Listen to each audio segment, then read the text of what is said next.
I think it's really important to stress here is this element of subjective decision making. When we talk about subjective decision making, of course it's clear that decision maker will have to in the end make a subjective decision and decide will she or he take the risk or not. But what we want to do is we want to remove that subjective element from analytics. So we want to be able to process all the information objectively and to give that information as a result, as an objective result to decision maker to make that final call. I think this is a very, very important thing to distinguish. You objectivize your decision making by means of implementing those tools. Second of all, you get a timing advantage compared to your competitors who are not using those models. And third, the expert's opinion, as subjective opinions of market participants, where you would rely heavily on, because you have to get somewhere your opinion, is just a piece in the overall structure, which is very useful, but it's just a piece of something bigger, which you would not be able to handle as human being, but the computer knows how to handle this.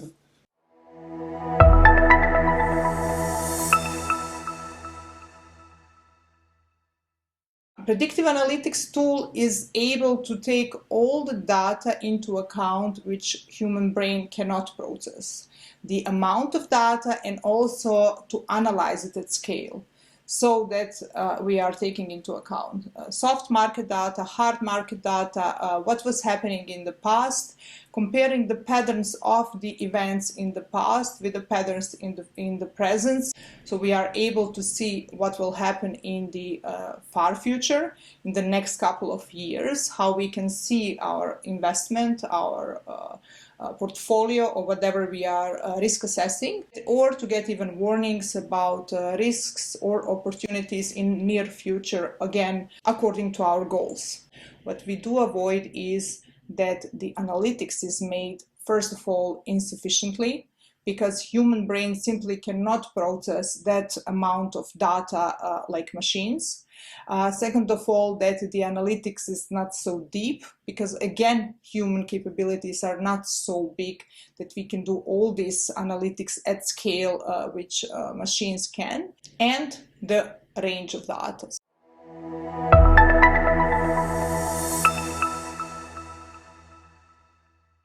You as decision maker, you're then capable of making a decision which is transparent, so everybody knows why you did take a decision years ago, especially when something goes wrong. It's much more objectivized and you're much more independent of market dynamics in terms of market history.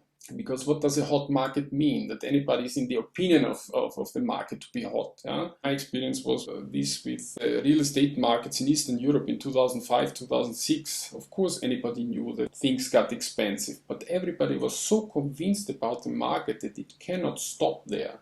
That the yields have to go down further and further and further, that you implement it in your investment tools automatically. This is your entry level by means of investment yield, and then you put down this is your exit yield, because as things went down up to now, they will go down further.